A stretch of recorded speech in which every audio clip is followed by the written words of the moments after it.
what the splitting energy is that instead of taking him and using both arms, both direction, like I'm doing play the lute or, you know, this downward one, I can use on and I can probably be successful. But he knows what I'm doing because it's all one directional. Now, what I'm going to do this time is as he comes in, this one is going to come down. I'm going to sort of create a downward energy. And then this one, instead of adding to the downward, I'll have an upward. So I'm splitting it. I'll put some arrows in the video. And now... Yeah, I don't maybe hop. Yeah. Isn't it interesting? So there's that, you know, divide and conquer has context when we split. Another way of it is, let's do one of these punches. So like, yeah, so yeah, do it again. Come right at me. Yeah, but don't punch at my arm, punch it like you're gonna get me. There we go. So now I've caught him here. Well, what's he gonna do here? He's gonna punch at me here, right? Punch. So now I've got him, but if I try to take both arms and go this way, because he's kind of leaning there, let me help you out, stand up straight. There we go. If I go both the same direction, I'm not going to have success. So this one, I'm just going to apply a little down, and this one is up.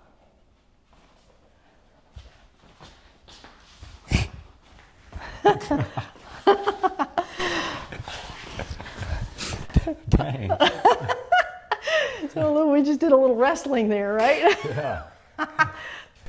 You just do not look big enough to be able to do that today. I know. I shouldn't be, right? I shouldn't be able to do that. Yeah, no, that was weird. Exactly. And so I really had him, and you know, he was sticking to me, not by choice, but because I had confused his system. And so one, I was splitting his force. So this arm, I was kind of doing a downward, and this one I was doing more of a pong upward. And even as he pressed harder throughout that just fed me more. Then I had just more to work with. So I'm still using a little bit of whole body power or structure here. But the point is he really just couldn't do anything with it.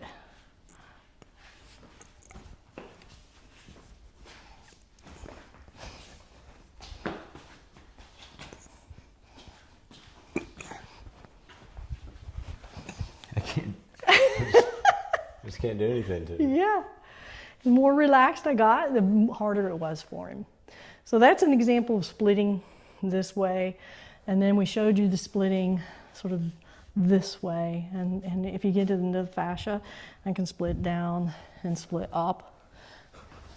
And then I can take him. Let's see, what's another example of splitting. This is sort of our wild horses parting mane. I'm actually not doing any actual Tai Chi maneuver with this, but if I did, he comes in, go ahead and punch at me. He comes in and I slide this down. I come in and behind and I'm splitting, and then I could take him down there. So wild horse, and then you get back behind the leg. A little messy, but it works. Our brush knee, every movement of our Tai Chi could be a splitting force. Even our waving hands in clouds is a splitting force. Let's punch with that one. So I roll, then as I'm switching the hands and waving hands in clouds. And so now I really have him. Do you feel that? Yeah. He's holding it. He started to hold his breath. So this is sort of a downward shearing, and this one's up. And then if I really pressed into it, it would take his elbow joint. So waving hands in clouds is splitting force as well. So when you do your solo Tai Chi practice, start imagining these splitting forces, and you can imagine that you're splitting the forces with the fascia anywhere on their body. So rather than my fascia connection just going one direction and into his joints, now I can shear it. This one's going this way, this one's going that way, even on a small body part. And then get under his feet. So it doesn't have to be the whole big part that we were contacting. It can be just that small on the forearm. This is weird. It is weird, isn't it? You couldn't push. No. Yeah. I mean, I was pushing. I couldn't do anything though. Oh, okay. See, and I didn't sense that he was pushing. Oh no, I was pushing fairly hard. Yeah, it's magic, isn't it? Yeah, it's weird. It is. It just confuses that neurological system. Yeah, whenever I play football, guys, bigger than me weren't moving me around like that. Yeah, because if you start working with the fascia, then you can manage them. It is a size. They have a saying in Tai Chi that 4 ounces can move 1,000 pounds.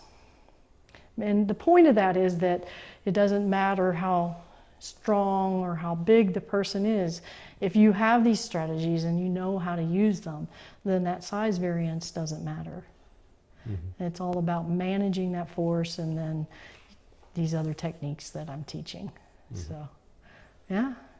Thank you. Thanks for joining me today and for being so willing and being able to articulate it so well. Yeah, thanks for having me. Yeah, I appreciate that. All right, so if you liked this video and you have some comments or questions about it, don't forget to leave a comment down in the section below. Check out my description where I offer live masterclasses and some courses for you to learn and deepen your Tai Chi journey. Thanks for joining me, and I'll see you in the next video.